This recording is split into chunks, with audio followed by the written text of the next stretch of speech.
صلی اللہ علیہ وسلم نے دعوت کس طرح پیش کی لوگوں کے سامنے. آپ صلی اللہ علیہ وسلم نے نہ دن دیکھا نہ رات, نہ صحت دیکھی نہ بیماری, نہ اپنا دیکھا نہ پرایا, سارے لوگوں کے پاس اللہ کا پیغام لے کر گئے. ایک ایک دل کو دستک دی, ایک ایک کان کو کھٹکھٹایا, ایک ایک دروازے کی کنڈی کھٹکھٹائی جا کر, اور سارے لوگوں کو اسلام کی دعوت دی اور بتایا کہ یہ پیغام جو میرے پاس آیا ہے یہ تمہارے لیے آیا.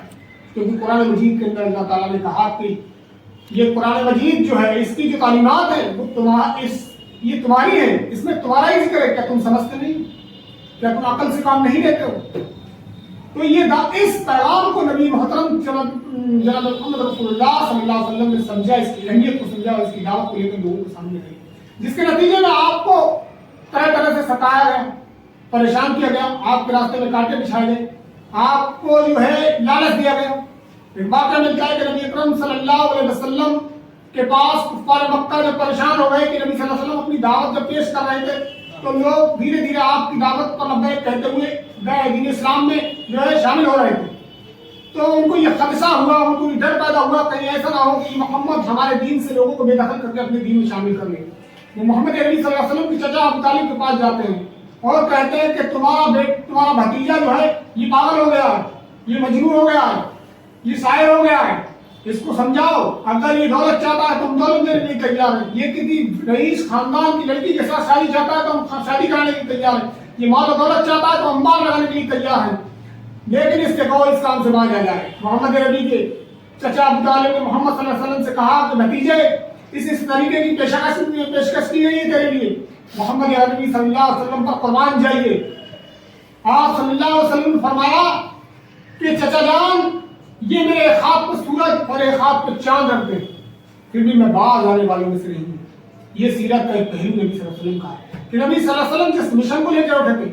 شروع میں نے آیت پڑھی تھی کہ لقد کان لکم فی رسول اللہ اسوۃ حسنہ, نبی اکرم صلی اللہ علیہ وسلم کی زندگی تمہارے لیے نمونہ ہے, تمہارے لیے آئیڈیل ہے. لیکن وہ آئیڈیل کیسے ہے؟ نبی اکرم صلی اللہ علیہ وسلم نے کیا کیا؟ قرآن میں اللہ تعالیٰ نے حکم دیا کنتم خیر امۃ اخرجت للناس تأمرون بالمعروف وتنہون عن المنکر وتؤمنون باللہ. تم کو بہترین امت ہو, تم کو بہترین گروہ ہو, تم کو بہترین آرگنائزیشن ہو کہ لوگوں کی اصلاح اور فلاح کے لیے نکالے گئے ہو. تم نیکی کا حکم دیتے ہو, برائی سے روکتے ہو, یہ تم یہ کام صرف اس لیے کرتے ہو کہ تمہارا ایمان اللہ تعالیٰ پر ہے, کیونکہ تم جانتے ہو کہ کل قیامت کے دن اللہ تعالیٰ مجھ سے پوچھے گا. اس مشن کو نبی اکرم صلی اللہ علیہ وسلم نے پورا کر کے دکھایا اپنی امت کے لیے کہ میری امت کو بھی آگے کرنا چاہیے. ایک یہ پہلو نبی اکرم صلی اللہ علیہ وسلم کا تھا کہ نبی صلی اللہ علیہ وسلم کا, اور میں کہتا ہوں یہ ابھرتا ہوا پہلو ہے, اس سے بڑا پہلو سیرت کا اور کوئی ہے ہی نہیں. سب سے بڑا پہلو یہ ہے کہ دعوت کے کام کو لے کر لوگوں کے سامنے جانا ہے. قرآن مجید ایک ایسی دعوت ہے جس کا سورہ عصر میں آخری آیت میں کہا گیا ہوگا وتواصوا بالحق اور وتواصوا بالصبر. حق کی تلقین کرو. حق کیا ہے؟ قرآن مجید یہ تمہارے پاس آ گیا ہے اور اس کو لے کر دنیا کے لوگوں کے سامنے جانا ہے, ان کے سامنے اس دین کی دعوت کو پیش کرنا ہے, اور اس کے نتیجے میں تمہارے سامنے جو پریشانیاں آئیں گی, جو رکاوٹیں آئیں گی, اس کو صبر کے ساتھ تحمل کے ساتھ برداشت کرنا ہے اور اس کام کو جاری رکھنا ہے, رکنا نہیں. صبر اس کا نام نہیں کہ کام کو روک دیا جائے, صبر اس کا نام ہے ان اذیتوں کو, ان ایذا رسانیوں کو برداشت کرو اور کام کو جاری رکھو. یہ محمد عربی کا مشن تھا, محمد عربی کی سنت ہے. اس سنت پہ ہمیں عمل کرنا ہے. لقد کان لکم فی رسول اللہ اسوۃ حسنہ کا مطلب ہی یہی ہے. ایک یہ پہلو نبی صلی اللہ علیہ وسلم کا. ایک پہلو یہ ہے کہ نبی کریم صلی اللہ علیہ وسلم نے اپنی امت کو اخلاق سکھائے, ان کو چلنے پھرنے کے, اٹھنے بیٹھنے کے, کھانے پینے کے, اور دوستوں کے ساتھ, اپنی بیویوں کے ساتھ, اپنے بھائیوں کے ساتھ, اپنے ماں باپ کے ساتھ کس طریقے سے رہنا چاہیے, سماج میں کس طریقے سے رہنا چاہیے, یہ سارے اخلاق نبی اکرم صلی اللہ علیہ وسلم نے سکھائے. نبی اکرم صلی اللہ علیہ وسلم نے بتایا کہ تم میں سب سے بہترین آدمی وہ ہے جس کا اخلاق سب سے اچھا ہے. نبی اکرم صلی اللہ علیہ وسلم نے عائشہ سے فرمایا, اے عائشہ قیامت کے دن سب سے بہترین آدمی اللہ کے نزدیک وہ ہوگا جس کے نام اعمال کے اندر اخلاق کی بھرمار ہوگی, جن کے حسن اخلاق کی بھرمار ہوگی, جن کے اخلاق بہت اچھے ہوں گے. یہ نبی اکرم صلی اللہ علیہ وسلم, ایمان بھی اخلاق کا ایک حصہ ہے. اور نبی اکرم صلی اللہ علیہ وسلم کا ایک پہلو یہ ہے کہ آپ صلی اللہ علیہ وسلم جس کام کو کرتے تھے اس کام کو صرف کرتے ہی نہیں تھے, اس کی دعوت بھی دیتے تھے.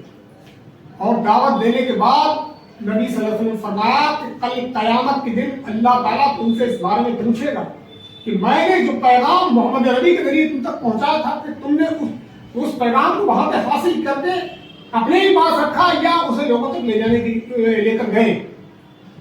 قرآن مجید کو اب جب آپ پڑھیں گے تو قرآن کے اندر اللہ تعالیٰ فرماتا ہے کہ تم میں ایک گروہ ایسا ضرور ہونا چاہیے جو نیکی کا حکم دے اور برائی سے روکے۔ اس میں صاف صاف اللہ تعالیٰ نے ہدایت فرما دی ہے کہ ایک گروہ ضرور ہی ایسا ہونا چاہیے۔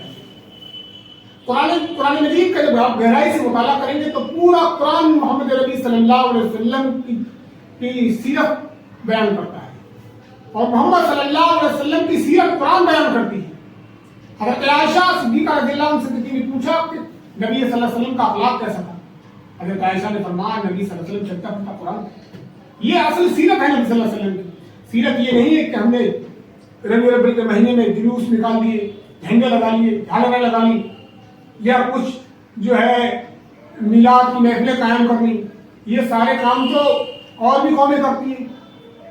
اصلی سیرت رسول اللہ کی وہ ہے جو آپ اللہ تعالیٰ نے آپ کے اوپر جو ذمہ داری ڈالی ہے کہ یہ کام کنتم خیر امۃ اخرجت للناس، تم کو خیر امت بنایا ہے اللہ تعالیٰ نے، اور اللہ تعالیٰ نے بتایا کہ تم کو یہ کام اس لیے کرنا ہے کہ یہ اللہ تعالیٰ نے تمہارے اوپر فرض کر دیا ہے۔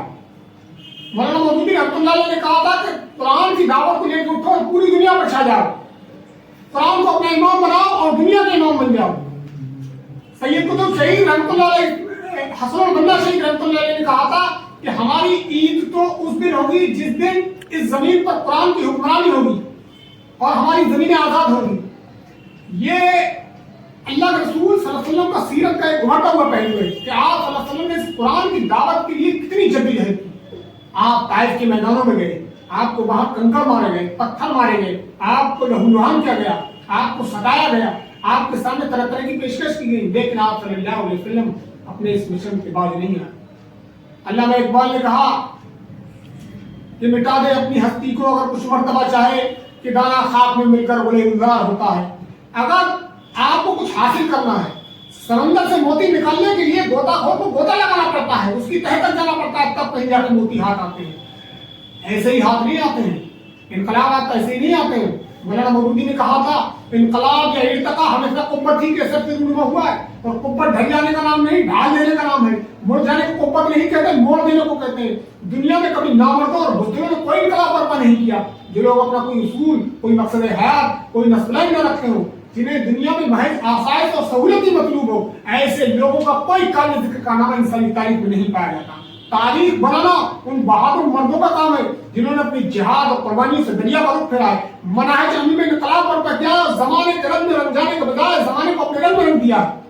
یہ کیفیت ہونا چاہیے۔ انقلاب یا ارتقا جو ہے، جو اپنے آپ کسی ماحول میں ڈھل جاؤ، اسے انقلاب نہیں کہتے۔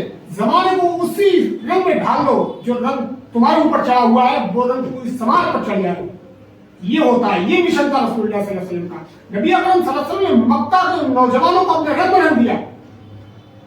اسی کا نتیجہ تھا کہ حجۃ الوداع کے موقع پر نبی اکرم صلی اللہ علیہ وسلم نے کہا تھا کہ میرے قوم کے لوگوں میری سنو، خوش و خرم رہو گے۔ آج دعوت میں تمہیں پیش کر رہا ہوں، اب میرے بعد تمہاری ذمہ داری ہے کہ تم اس کو دنیا کے لوگوں تک پہنچاؤ۔ روایات میں آتا ہے کہ صحابہ کرام رضوان اللہ اجمعین کا جس طرح رخ تھا اسی طرف نکل پڑے، اپنے گھر نہیں گئے تھے وہ۔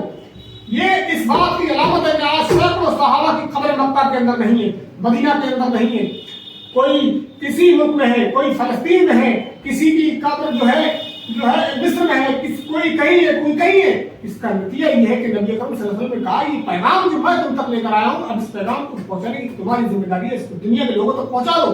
صحابہ کرام نے اس پر عمل کر کے دکھایا اور وہ چل پڑے۔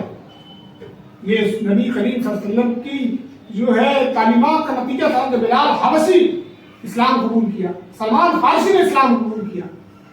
یہ ذمہ داری بھی ہماری ہے۔ محمد نبی صلی اللہ علیہ وسلم دنیا سے جا چکے ہیں، لیکن قرآن اب تک موجود ہے۔